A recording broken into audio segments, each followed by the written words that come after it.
आज का video electro homeopathy से संबंधित है। आप जानते हैं कि इलेक्ट्रो होम्योपैथी में हेमोरेज की रक्तस्राव की औषधियाँ A1, A2, A3 और BE हैं। A1, A2, A3 और BE अर्थात नीली बिजली। इन्हीं से सारे रक्तस्राव का, सारे हेमोरेज का, चाहे वो किसी आउटलेट से हो, उसका इलाज किया जाता है। लेकिन कभी कभी ये A1, A2, A3 और BE जब हेमोरेज को कंट्रोल करने में, अरेस्ट करने में फेल कर जाती हैं, तो प्रश्न उठता है वहाँ तब क्या किया जाए, कौन सी इलेक्ट्रो होम्योपैथिक दवा दी जाए। जब इलेक्ट्रो होम्योपैथिक दवा A1, A2, A3 और BE रक्तस्राव को कंट्रोल करने में असफल हो जाएं, फेल हो जाएं। आज इसी बात की मैं चर्चा कर रहा हूँ।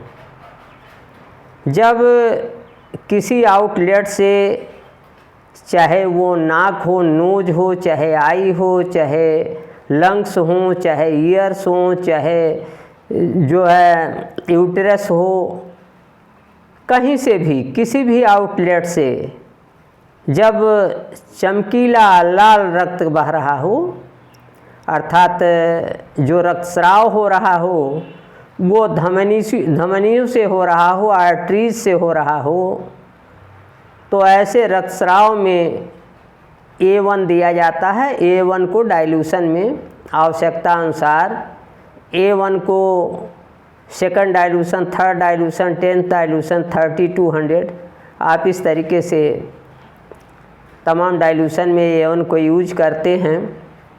और जब सिराओं से, वेंस से हेमोरेज होती है, अर्थात जब रक्त काला होता है, चिपचिपा होता है, तुरंत जम जाता है, रक्तस्राव की गति धीमी होती है, तो ऐसी जगह पर आप जानेंगे कि ये वेनस हेमोरेज हो रहा है, वेंस से ये रक्तस्राव हो रहा है।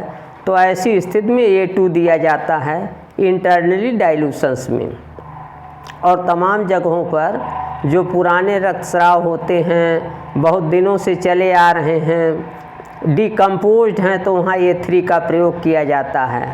और इन A1, A2 और A3 में से मुख्य रूप से A2 को बाह्य रूप में एक्सटर्नल लोशन, कंप्रेस आदि के रूप में प्रयोग किया जाता है, और कभी कभी A3 को भी एक्सटर्नल एप्लीकेशन में, बाह्य प्रयोग में, काम में लाया जाता है। और B जो है ये आर्टरीज के रक्तस्राव को रोकने के लिए विशेष रूप से उपयोगी है। ये इंटरनली भी दिया जाता है और एक्सटर्नली भी, बाह्य रूप से और आंतरिक रूप से, दोनों तरीके से इसका प्रयोग किया जाता है। अब प्रश्न उठता है कि किसी रक्तस्राव में अगर इलेक्ट्रो होम्योपैथिक एंजाइटो ग्रुप की औषधियाँ A1, A2 और A3 तथा जो इलेक्ट्रिसिटी है पॉजिटिव B, अगर ये फेल कर जाए, असफल हो जाए, रक्तस्राव को अरेस्ट न कर पावे, तब आप कौन सी औषध देंगे इलेक्ट्रो होम्योपैथिक। तो जब एंजाइटिको ग्रुप और B फेल कर जाएं, तो उस समय इलेक्ट्रो होम्योपैथिक दवा कैंसरोसोज नंबर 5, C5 बड़े काम की दवा है। और ऐसे असफलता की स्थिति में जब A1, A2, A3 और BE फेल कर जाएं, उस समय C5 का प्रयोग करना चाहिए, कैंसरोसो नंबर 5 को देना चाहिए, और इससे आपका हेमोरेज कंट्रोल हो सकता है। कभी कभी मूत्र मार्ग से, यूरिनरी सिस्टम से भी रक्तस्राव होता है। ऐसा रक्तस्राव होने पर C5 के स्थान पर C6, कैंसरोसो नंबर 6 दवा देना चाहिए।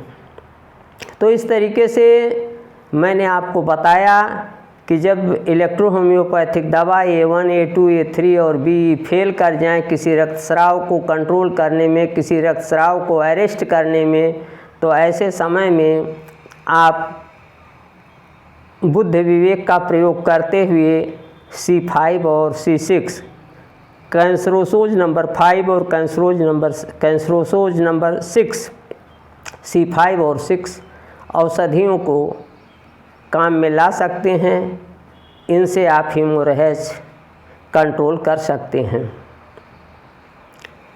मैं अपने YouTube चैनल डॉक्टर प्रेम नारायण पर रोज़ अल्टरनेट क्रम से होम्योपैथिक, इलेक्ट्रो होम्योपैथिक वीडियो डालता हूं जो बहुत ही ज्ञानवर्धक हैं, और मैं इस YouTube के चैनल के माध्यम से इलेक्ट्रो होम्योपैथी और होम्योपैथी को जन जन तक पहुंचाने का कार्य कर रहा हूं, प्रयास कर रहा हूं।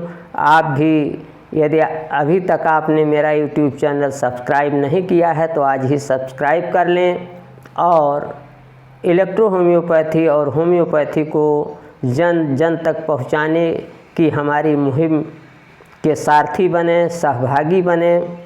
आज के वीडियो में इतना ही। अगले वीडियो में फिर मिलेंगे। नमस्कार, मैं डॉक्टर प्रेम नारायण।